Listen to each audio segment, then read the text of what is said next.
Hello, I'm Janine Turner, founder of Constituting America. Welcome to our annual academic study, History Holds the Key to the Future. This year's study is entitled The Genius of America, A Journey into Our Republic, a study on Alexis De Tocqueville's Democracy in America. Quote, "When election comes only at long intervals, the state runs a risk of being overturned in each election." End quote. Alexis de Tocqueville. This essay's title is Government by Democracy in America, Volume 1, Part 2, Chapter 5, Subchapters 4 through 5, pages 192 to 195. This essay is written by James Klinger. In a span of a few pages in the first volume of Democracy in America, Alexis de Tocqueville discusses the implications of the frequency of American elections and the significance of the unexalted position of civil servants in the United States. In each case, de Tocqueville's arguments hinge on the importance of time horizons in understanding the behavior of public officials in the nation. De Tocqueville visited the United States in 1831, along with his friend and collaborator Gustave de Beaumont, officially to do research on penal conditions in the United States. This did result in a report that was presented to the French government, but of more significance was de Tocqueville's book, Democracy in America. This was an analysis of more than government and politics, but also social conditions and a civic society that de Tocqueville believed gave rise to a form of governance that was unknown in Europe. De Tocqueville based his conclusions on observations carried out over several months. De Tocqueville visited 17 of the 24 states then making up the Union.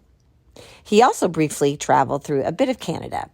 He only spent a few weeks in Washington, D.C., so the bulk of what he learned about the country came from witnessing happenings outside the capital. His observations also took place in a year in which no presidential or congressional elections were held.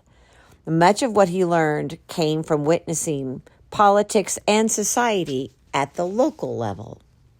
Influence which American democracy has exercises on electoral laws.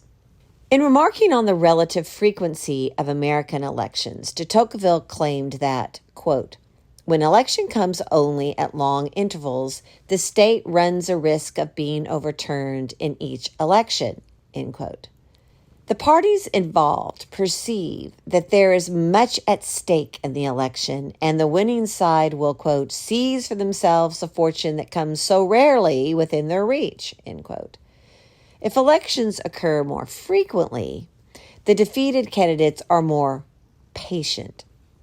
In short, their time horizons adapt to the prospect of a change in their prospects in a soon-to-be-held election. Frequent elections cause a good bit of, quote, "unrest for the state," end quote, largely by the enactment of policies that are unstable since they are often reversed. Yet de Tocqueville believes that most Americans seem to have chosen the dangers of some instability over the threat of calamitous and tumultuous changes when elections are few and far between. Some of the founders, such as Alexander Hamilton and Thomas Jefferson, decried this instability of laws, but their concerns were not persuasive enough to sway most state lawmakers who crafted the election laws. De Tocqueville's conclusions were probably based on his observations of state and local elections and their aftermath.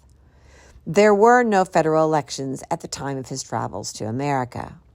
Modern social science research has explored the implications of election frequency. Much of that research examines effects on voter turnout rather than the behavior of candidates and parties. A phenomenon sometimes called, quote, "voter fatigue," end quote, or, quote, "ballot fatigue," end quote, has been found when elections occur frequently or if the ballots are too long. Under these circumstances, voter turnout declines as the number of elections increases over a fixed period of time. Because in America, voters have opportunities to vote in federal, state, and local elections, often held on different days on the calendar, elections of some sort were and are held quite frequently. Party primary elections also add to the number of times that voters go to the polls, but primaries did not exist in De Tocqueville's day. Some research does address the effect of the electoral cycle on the behavior of elected officials.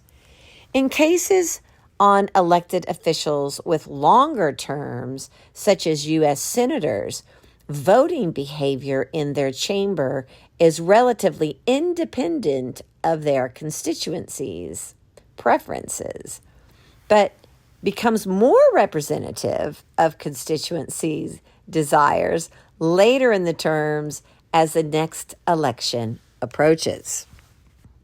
Public officials under the empire of American democracy. De Tocqueville also has much to say about the impact that the, quote, empire, end quote, of American democracy had on public officials, particularly civil servants. One of the notable aspects of the way that public officials behave appears to be related to that they, quote, remain intermingled with the crowd of citizens. They have neither palaces, nor guards, nor ceremonial uniforms, end quote, generally working without uniforms, badges, or distinctive ornaments of office that set them apart from the general population.